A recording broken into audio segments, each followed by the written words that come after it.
जब मैं पहली दीपोत्सव में आया था तो मैंने भी ये संकल्प लिया था कि जब रामलला अपने मंदिर में विराजमान हो जाएंगे, प्राण प्रतिष्ठा हो जाएगा, तो रामलला के जीवन काल के सभी प्रसंगों को रेत पर उकेर कर और वर्ल्ड रिकॉर्ड बनाऊंगा। तो राम भगवान के बिना तो अधूरे हैं हमारे किन्नर समाज। बोलो राम राम राम, बोलो राम राम राम। जब भगवान श्री राम फिर से विराजमान हो रहे तो वही खुशी में मैं रामेश्वरम से अयोध्या राम मंदिर तक स्केटिंग यात्रा करके आया हूँ। अयोध्या में सेंट आर्ट बन रहा है यहाँ पे, जो रेत से यहाँ पे मूर्तियाँ बनाई जा रही हैं। आप देख सकते हैं यहाँ पे राम जी की मूर्ति बनाई है, राम मंदिर बनाया है, हनुमान जी को बनाया है, उसी के साथ में मोदी जी और योगी जी को भी बनाया है। और ये जो बना रहे हैं आर्टिस्ट है, इनसे बातचीत करेंगे, जानेंगे कि इनके मन में क्या उत्साह और श्रद्धा है। आपका शुभ नाम जानना चाहूँगी। रूपेश सिंह।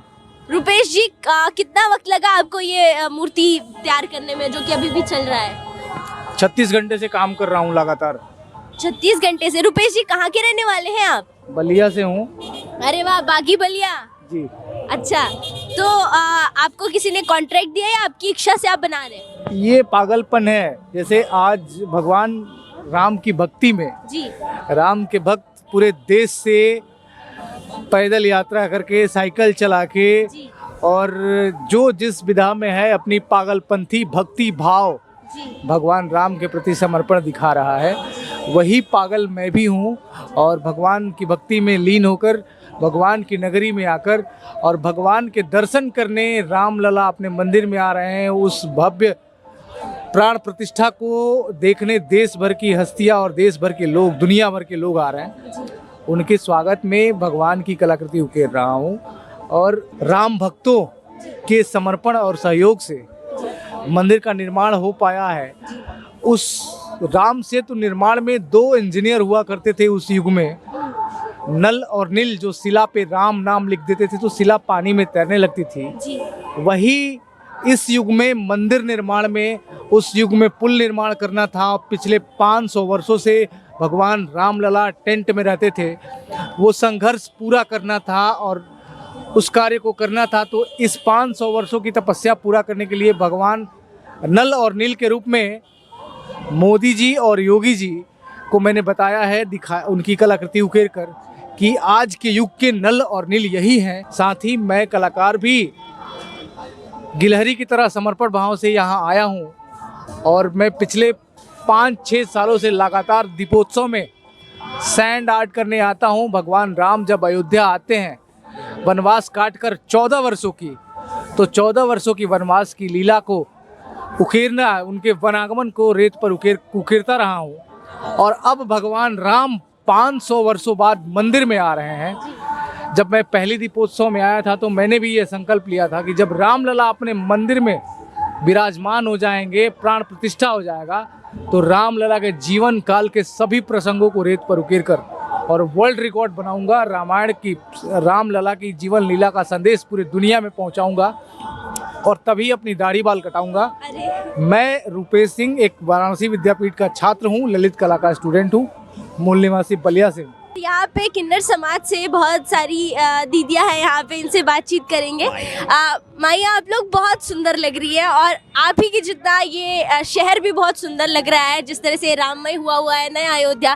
क्या कुछ कहेंगे इस बारे में? देखिए बेटा, अपना घर अपना शहर सजता किसको अच्छा नहीं लगता। आज मेरा अयोध्या सज रहा है तो मुझे तो बहुत अच्छा लगता है।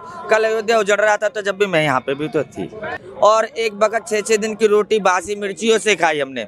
आज मुझे भंडारा लगाने का मौका मिल रहा है। आज मेरे पूरे हिंदुस्तान से किन्नर आ रहा है। कभी 10 क्विंटल 8 क्विंटल हमारा भंडारा चल रहा है। पब्लिक खा रही है, मेरी किन्नर समाज खा रही है। इससे बड़ा सौभाग्य बात क्या है हमें? बिना दिवाली की दिवाली बन रही है मेरे अयोध्या में, तो मुझे खुशी तो है। किन्नर समाज का जो रामलला का पहला दर्शन आप लोगों ने भी किया होगा, जो उनका पहला जो दृश्य था वो 5 साल के बच्चे के जो मासूमियत चेहरे पे होती है वो साफ तौर पे देखी जा सकती है। वो आपके मन को कितना मोहत है?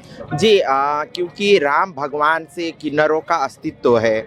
जब तक राम भगवान से ही हम लोग का सारा अस्तित्व मिला है, तो राम भगवान के बिना किन्नर समाज अधूरा है।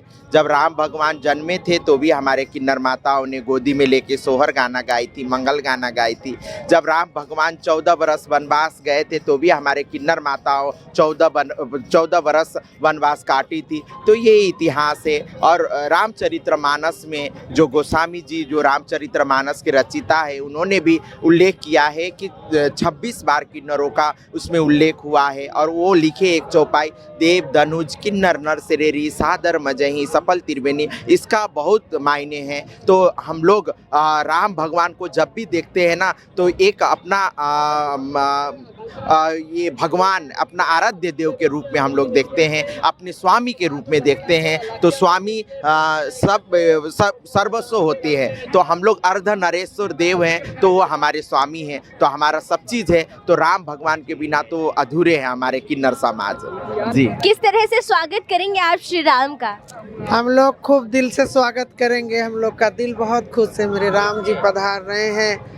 फूलों से, दिल से, हीरे मोतियों से, सब चीज से स्वागत करेंगे। आज हमारे 4 दिन से भंडारे भी चल रहे हैं। मेरे प्रभु जी पधार रहे हैं, हम लोग बहुत खुश हैं। 22 तारीख को क्या कुछ करने का प्लान किया है आप लोग? जी 22 तारीख को ऐसे कुछ करने का प्लान तो नहीं है हम लोग का, क्योंकि सरकार आ रही है, हमारे वो योगी जी हमारे और महामंत्री जी आ रहे हैं, सब लोग आ रहे हैं। तो इसमें कुछ हम लोग तो ऐसे कुछ कर नहीं सकती। हम लोग खुशियाँ मनाएंगे, घर में भजन गाएंगे, घर में दिया जलाएंगे, बस यही कर सकते हैं। अच्छा, मैं ये जानना चाहूँगी आपसे कि तमाम लोगों को और भी आमंत्रण मिला है, पर फिर भी वो आना नहीं चाह रहे हैं, कुछ लोग हैं, तो वो उनका दुर्भाग्य है, उनका भाग्य नहीं है राम लाला का दर्शन करने के लिए। और ऐसे लोग को मैं यही कहती हूँ कि राम भगवान उनको सुदबुद्धि दे जी। चाहे कृष्ण कहो या राम, बोलो राम राम राम, बोलो राम राम राम, बोलो राम। अयोध्या में अब यहाँ पे एक श्रवण कुमार भी मिल रहे हैं हमें। इनसे बातचीत करेंगे, जानेंगे कि इनका क्या कुछ योगदान रहा है। पिता की इच्छा थी कि ये जाए हर जगह, 14 जगहों पे जहाँ पे श्री रामचंद्र जी का अस्तित्व रहा है, वहाँ से 14 जगहों से मिट्टी इकट्ठा करके और यहाँ अयोध्या में आए हैं। अगस्त्या, क्या कुछ रहा आपका अब तक का अनुभव? तो आप सभी को जय श्री राम। पहले तो मैं आनंद गुजरात का रहने वाला हूँ और मैं वडोदरा पाल यूनिवर्सिटी में पढ़ाई कर रहा हूँ, ग्रेजुएशन कर रहा हूँ BBA, और अभी MBA जाके स्टार्ट करूँगा। और जब भगवान श्री राम फिर से विराजमान हो रहे, तो वही खुशी में मैं रामेश्वरम से अयोध्या राम मंदिर तक स्केटिंग यात्रा करके आया हूँ। आप देख सकते हैं स्केटिंग करके यहाँ पे ये आए हुए हैं। कितने किलोमीटर लगे पूरे? 4532 किलोमीटर्स। 4532 किलोमीटर्स ही हैपन टू स्केट। अच्छा ठीक है, आप ये बताइए, आपकी इच्छा की वजह से ही तो ये सब कुछ कर रहे थे? हाँ।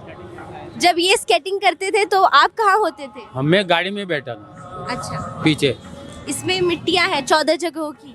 14 से ज्यादा जगहों की है। कितने जगहों की है? कम से कम 13-14 जगह प्लस होगी, ज्यादा ही होगी। 18 जगह की होगी, 18-19 जगह की होगी। अब मिट्टी का फिर क्या करेंगे? वो मंदिर में प्रदान कर देंगे। अच्छा, और फिर उसके बाद? ऐसे हमारे पास 11 कलश है। एक कलश हमने अभी 2 दिन पहले हमारे जो जगत गुरु है रामभद्राचार्य जी स्वामी, उनको हमने अर्पित करके है 2 दिन पहले ही, और ये अभी हम अयोध्या राम मंदिर में देंगे। और एक कलश भगवान की इच्छा हुई, राम जी की कृपा हुई तो मैं योगी सर को और मोदी सर को जरूर देना चाहूँगा एक कलश। अच्छा, अरे वाह। तो ऐसा ठीक है, और कुछ आपकी इच्छा है इसके बाद भी कुछ करने का है आपको? बहुत जल्द मैं रिकॉर्ड ब्रेक करने को सोच रहा हूँ। एक जर्मनी का रिकॉर्ड है 1986 का, वो बहुत जल्द मैं ब्रेक करूँगा। क्या रिकॉर्ड है वो अगस्त्या? 8565 किलोमीटर रिकॉर्ड है, पर मुझे उसका ब्रेक करके 10,000 किलोमीटर करना है और उसमें इंडिया का नाम पहले नंबर पे लाना है मुझे। वाह, ग्रेट। कितने दिनों में ये कर रहा है? वो उनका टाइम था करीबन 4 मंथ या 3 मंथ में, और उनके ही टाइम में उनसे ज़्यादा किलोमीटर करके दिखाऊंगा मैं। अच्छा, अभी आपने कितने दिनों में ये पूरा किया यात्रा? 72 डेज में ख़त्म किया मैंने यात्रा। 72 डेज में ख़त्म किया। और क्या कुछ उम्मीदें हैं? आप क्या 22 तारीख को वहाँ पे जाएंगे प्राण प्रतिष्ठा जब होगी? नहीं, 22 तारीख का तो मेरा हुआ नहीं, और कभी मैं प्रशासन के खिलाफ नहीं जाऊंगा, क्योंकि अभी बहुत सिक्योरिटी टाइट है, तो मैं कभी उनके खिलाफ जाना नहीं चाहता। उनका जो निर्णय है 23 तारीख को एंट्री, तो 23 तारीख को हम जाएंगे, हम कभी भी खिलाफ नहीं जाएंगे। बाबा श्रवण कुमार हैं आपके बेटे इस कलयुग में? हाँ? जी। क्या कुछ कहना चाहेंगे? 2 शब्द कहिए अपने बेटे को लेकर। मैं उसके बारे में नहीं कहूँगा, कुछ और कहूँगा। कहिए, प्लीज कहिए। त्रेता युग में भगवान राम जब लंका के लिए निकले थे तो राम सेना ने कुर्बानियाँ दी थी और लंका पे धावा बोला था। तभी प्रभु राम का लंका विजय का मार्ग प्रशस्त हुआ था। जी। इसी तरह कलयुग में आंदोलनकारी राम भक्तों ने, कार सेवकों ने बाबरी पे धावा बोला और बाबरी हटाई, तभी जाके संतों, महंतों, मोदी जी, योगी जी सबके लिए मंदिर बनाने का मार्ग प्रशस्त हुआ। यहाँ पे ये जो चिट्स है, वो जो स्टिकी नोट्स है, उस पे क्या क्या लोग लिख रहे हैं मैसेज, ये कैसे आपके मन में आया कि ये कुछ करना चाहिए ऐसा? हमारी यात्राधाम.org टीम है जिसने ये संकल्प किया है कि जो लोग अपने भाव प्रदर्शित नहीं कर सकते हैं या मंदिर तक नहीं पहुंच पाते हैं, तो हम उनकी ओर से, ये हमारा प्लेटफॉर्म है यात्राधाम.org का, कि सबकी अपनी अपनी विशेष है, सब अपनी अपनी भावनाएं हैं जो यहाँ पे चीट में लिख के प्रदर्शित करते हैं और हम ये सब मंदिर तक पहुँचाना चाहते हैं। मंदिर तक कैसे पहुँचाएंगे? वो ये सब चीट इकट्ठा करके हम एक फ्रेमिंग करके वहाँ पे देना चाहते हैं। तो आपने अपना कोई विश लिखा है इस पे? हाँ, हमने भी लिखा है विश, और अलग अलग भाषाओं में आप यहाँ पे देख सकते हैं। अलग अलग राज्य से लोग आए हुए हैं, अलग अलग उम्र के लोग यहाँ पे लिख रहे हैं, तो सब लोग अपनी अपनी विश, अपनी अपनी भावना यहाँ पे प्रकट कर रहे हैं। ये कितने देर में इतना भर गया? ये शायद एक डेढ़ घंटे में ये सब भर गया है यहाँ पे। हाँ जी। और अगर ये पूरा भर जाएगा तो फिर दूसरा ले आएंगे बोर्ड? हाँ, बोर्ड नहीं, ये चीट ही हम ले लेंगे। चीट लेके दूसरा यही बोर्ड रहेगा। चीट हमारे पास काफ़ी है, तो चीट लिख के और सब इकट्ठा करके हम वहाँ पे मंदिर को ले जाना चाहते हैं।